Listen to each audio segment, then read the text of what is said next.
The engine comes nearly square with a 58mm bore and 58.7mm stroke that adds up to 155 cc total. As usual, the engine, tranny and rear wheel come as a unit, and made to the bike in the typical swing mount fashion.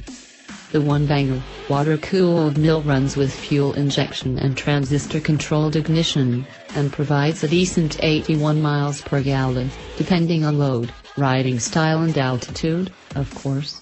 A constantly variable transmission, CVT, provides twist-it-and-forget-it operation with no need for a clutch.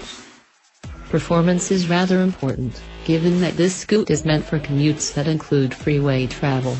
The SMAX will manage 80 miles per hour at sea level, slightly less at altitude, and up to 85 with a good tailwind, plenty enough to prevent getting run over when you hit the super slob. Base MSRP starts at $3,699, same as last year.